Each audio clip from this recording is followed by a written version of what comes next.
Shalom, selamat pagi, saudara yang diberkati oleh Tuhan Yesus Kristus. Jumpa lagi bersama dengan kami dalam Rasio Hope Compassion Channel. Mari sebelum kita menikmati kebenaran firman Tuhan, kita satu di dalam doa.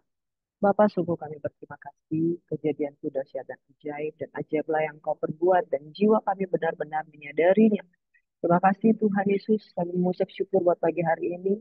Dengan tutupan kuasa darah semua Allah yang kudus, kami mempersiapkan hati kami untuk mendengarkan sabda firman-Mu. Di dalam nama Yesus Tuhan, kami berdoa dan mengucap syukur. Tubuh, darah, Kristus menjadi bagian kami. Dan bilur-bilur Yesus memulihkan dan menyembuhkan. Kami siap mendengarkan firman-Mu Bapa dalam nama Yesus kami berdoa dan syukur. Haleluya.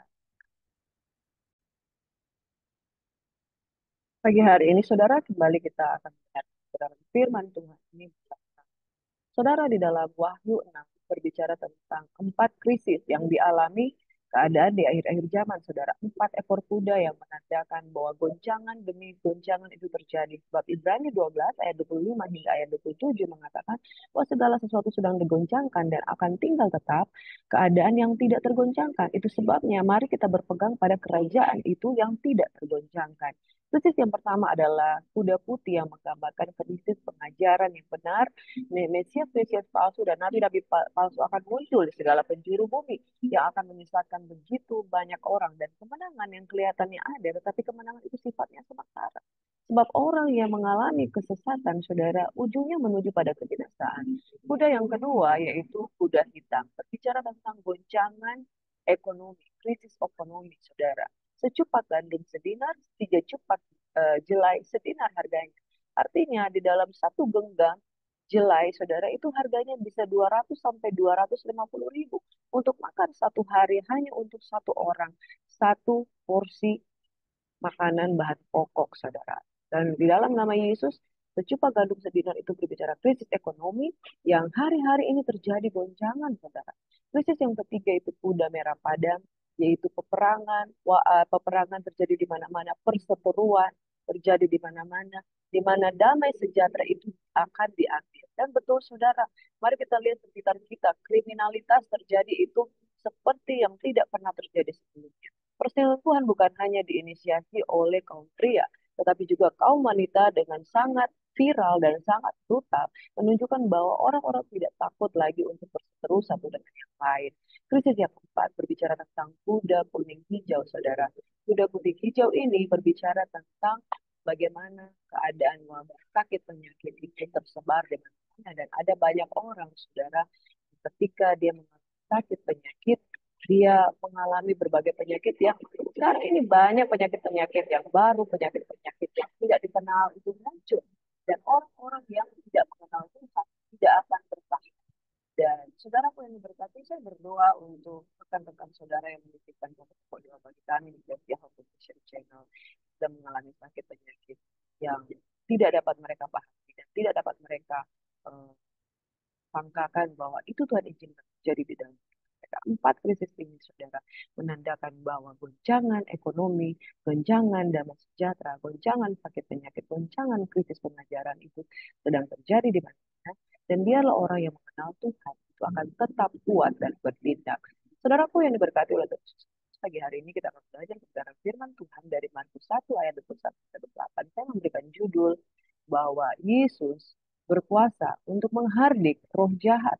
Saudara, roh jahat menginginkan segala macam yang buruk terjadi di dalam kehidupan kita. Baik itu kita disesatkan, baik kita itu mengalami sakit penyakit, baik kita itu mengalami pedang, kelaparan, sampar, perseteruan, pertikaian antara suami dan istri, kita juga mengalami bagaimana sakit penyakit yang begitu banyak, saudara.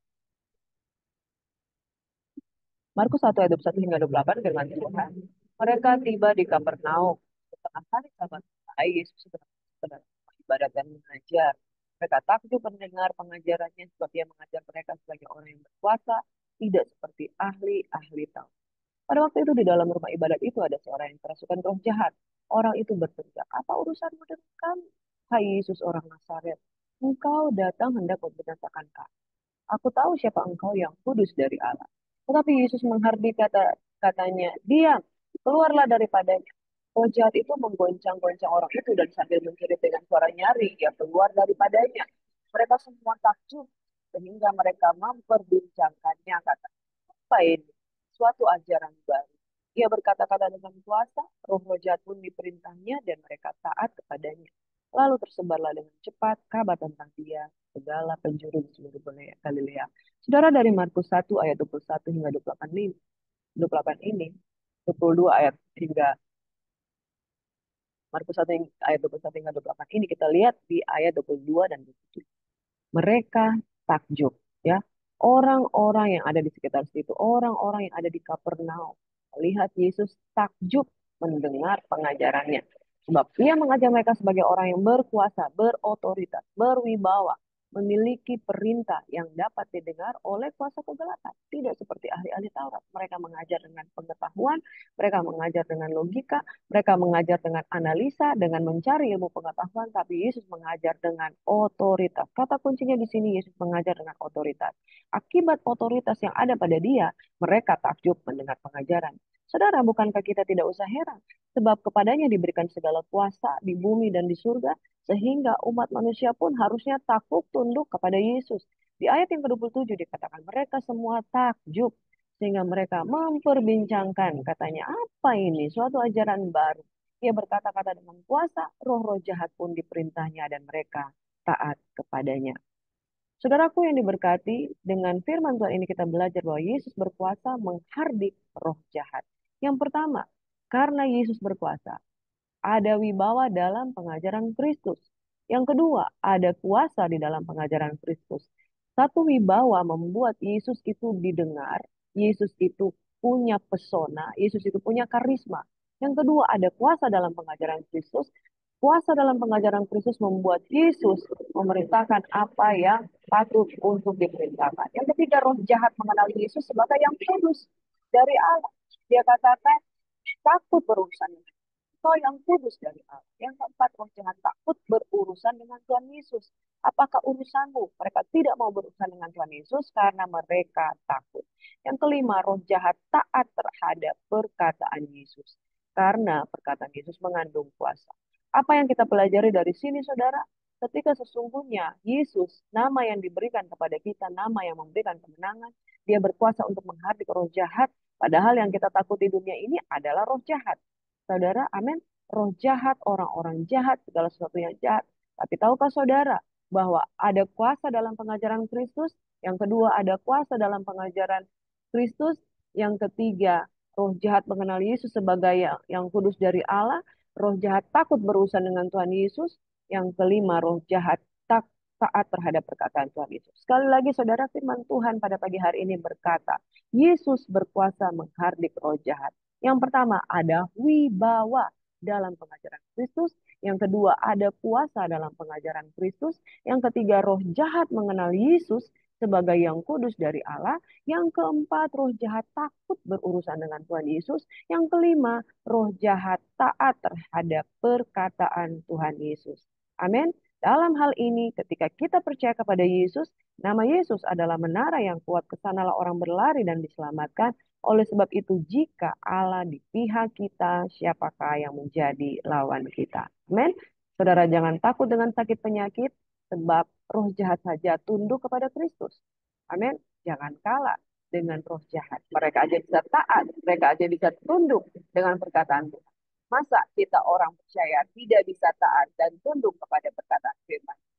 Mari Bapa di surga, di dalam nama Yesus Kristus Tuhan, biarlah kami taat dan tunduk pada kebenaran firman Tuhan. Satu hal yang kami pelajari pada pagi hari ini, bahwa Engkau maha kuasa, ada karisma, ada wibawa, ada pesona, untuk ditakuti, ditaati, bahkan oleh kuasa kegelapan di dunia ini. Dan firman Tuhan berkata dalam 1 Petrus 5 ayat 7 dan 8, rendahkan diri di bawah tangan Tuhan yang kuat, sadarlah dan berjaga-jagalah, lawanmu si iblis seperti singa yang mengaum-ngaum hendak mendapatkan, menerkam orang yang dapat ditelannya. Tetapi bukankah Tuhan kita maha kuasa dan Tuhan sanggup melakukan segala perkara, sehingga roh jahat pun takut berurusan dengan Yesus. Roh jahat pun takut mengalami perjumpaan dengan Yesus. Roh jahat pun taat dan tunduk terhadap perintah Yesus. Itu sebabnya kami mau pada pagi hari ini, dengan otoritas nama Yesus, kami perintahkan segala sakit penyakit kami disembuhkan, diusir dalam nama Yesus. Kami berdoa atas nama opung-opung yang kami doakan, rekan-rekan hamba-hamba Tuhan, anak-anak Tuhan yang menitipkan doa kepada kami, sakit asam urat, sakit tekanan darah tinggi, ya, dibelenggu dengan kuasa kegelapan, ya, stroke dalam nama Yesus, penyakit tua, diabetes, mellitus, dan juga penyakit jantung, asam urat dipasang ring jantung dalam nama Yesus disembuhkan dalam nama Yesus.